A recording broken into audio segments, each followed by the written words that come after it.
So I get a lot of questions, obviously, on like, so what causes Hashimoto's?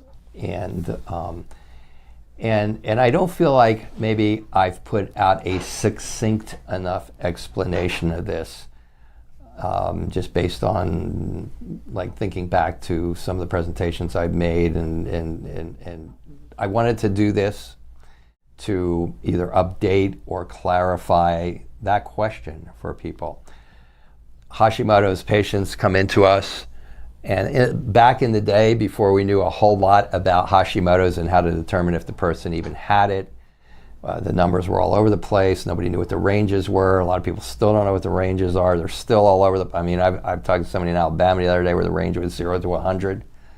The Mayo Clinic is now agreeing that the range is 0 to 9. In my city, there's a hospital that's 0 to 9. There's another hospital that's 0 to 34, and there's another hospital that's 0 to 24. So there was a lot of confusion on that, and those types of things made it really challenging. So we went a lot on symptoms, and one of the things we started to recognize was, if mom had a thyroid problem, and the grandma had a thyroid problem, and the sister had a thyroid problem, this person's probably got it. So we understood in the beginning that genetics was a big player. So, and then there's the genetics. So we used to do the HLA-DQ testing, and we'd go, oh my God, you got the positive codes for it, you have it. And then now we know that that's not necessarily true. You can have the genetic code for it, not get it, and not have it. So you can be treating, and for a lot of people out there who are still going by the genetics, there's a lot of doctors out there who are treating people by the genetics for things that they don't have. There's things that they could have, but they don't have. So having said that, genetics are involved. You usually have to have one of the genes that say you can get Hashimoto's to get Hashimoto's. So this is why you'll see it in your family, and if you've got it, you'll see your sister's got it, or maybe your grandmother's got it, or your great-grandmother's got it, or your brother's, you know.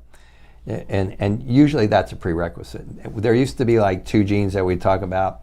I think it was the HLA-B27. I forget what the other one was because it was so long ago. And why do I forget it? Because now there's 90 genes that are listed that indicate a vulnerability to Hashimoto's. 90.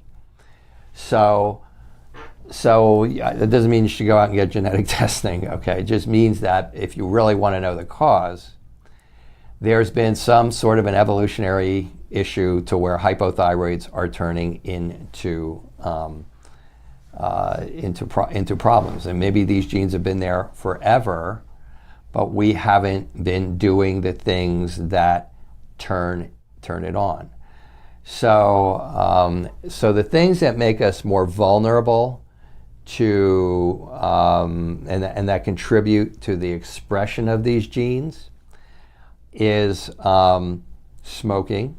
I mean, you're gonna get a lot of these things, but the reality is these are the things that make you vulnerable to these 90 genes being able to turn on. Smoking, alcohol.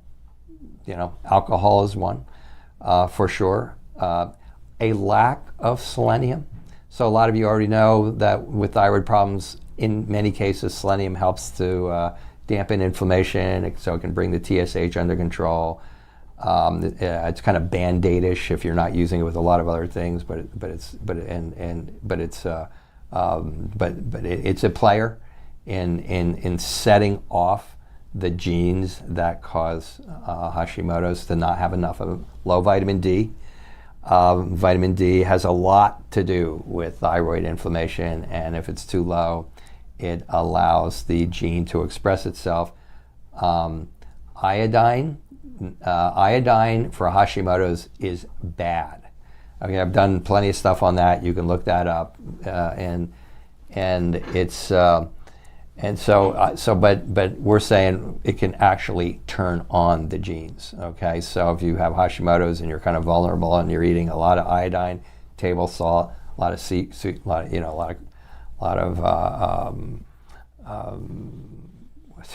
like hard shell seafood, like crabs and lobsters and shrimps and stuff like that, this can actually set it off. I think next one's not a big surprise, which is stress. Stress is like probably the number one that can set it off. And then infections can set it off. So you've heard of, of the person who says, oh, it's all Epstein-Barr virus. It's not. But Epstein-Barr virus is one of about 10 infections that we know of that can set it off. Epstein-Barr viruses, the herpes viruses, Lyme. The Lyme bacteria can set it off. Mold can set it off. H. pylori can set it off. There's a number of things that you can get that can trigger the gene to set this off. And the last one is drugs. And there's just a ton of drugs that can set off Hashimoto's. And we're kind of a drug-laden country right now. We're in the process of normalizing marijuana, which is kind of controversial. For my world, I'm looking for pristine balance in a world. I'm not like marijuana bad, but the reality is it's a drug, and it alters function and it alters physiology. When you alter physiology and you have the vulnerability of having the genetic code to be able to develop Hashimoto's, and there hasn't been a study on this yet. I'm just using this as an example, and it's probably a bad example because it's not the only drug. It's far from the only drug. But the point is, so many people come into my office, they're on 4, 5, 6, 7, 8 drugs. Some of them are bad for each other, and some of them are actually causing their problems. So I mean, it feels to me like the drug thing is a little bit out of control overall. So I was just using that as one example of one more step we're taking to take that many more drugs, because drugs is a big trigger. Taking medication that alters physiology, certainly, just logically, if you understand the physiology of the body, is going to make it vulnerable to expressing a gene. You know, these genes are they're in your cells. They're in your cells, okay, and they're in the DNA of your cells. And then, if the cell is affected, if these drugs cause inflammation, if they cause a cell to alter, then there's this little transcription, what's called, where the signal's sent to the DNA, and the DNA gets shook up a little bit, and then if you got some genes that are vulnerable to going off, they're going to go off.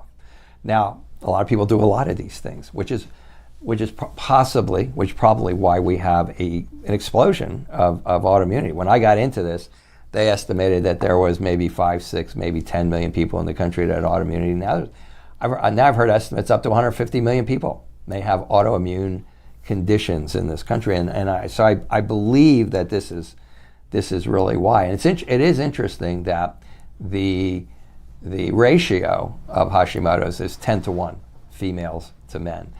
My assumption is because females' physiology is continually more challenged than the male physiology. You're having periods every month, you have children, estrogen fluctuations are much more common. Male physiology is just way more common. It's just way more stable, and I suspect that's a big reason.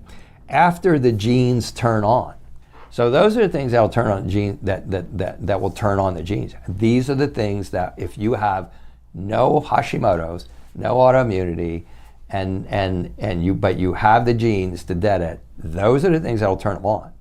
Okay, and then once those things turn on, then that's where we come in. And now you're getting into dietary triggers, you're getting into gluten, you're getting into iodine, you're getting into all of the dietary triggers, the food sensitivities, the food allergies, the environmental allergies, you're getting into the toxins, you're getting into that. Again, this crosses over. Now the pathogens can be a big deal. The secondhand smoke becomes a problem. The grains, all the things, the diet, the lifestyle, I'm not sleeping too much, I'm over-exercising, my blood sugar's off the charts. All of these things now become the triggers of continually flaring up immune inflammatory responses after it's gone. Lifestyle, lifestyle and diet and pathogens and chemicals. So I don't know. Hopefully that clears things up. Obviously, we come in after the genes are already going. I mean, if the person's smoking and they're drinking and they're eating like crap and they're on a ton of drugs, there are things that some we can deal with, some we can't. I'm not a medical doctor, so I can't really help the person modulate their drugs. I can suggest that they talk to their medical doctor about it, and then that may or may not wash with that particular physician. But that's how it works. Okay, that is the what we know to date. That this is how you turn it on, and then once it's turned on, all the things that we do are about the after the genes are turned on triggers and getting those under control. The SIBO, the food sensitivities, the leaky gut, the no hydrochloric acid, and all that stuff comes into play once the genes are turned on. So I hope that's a little bit more clarifying for you on that subject.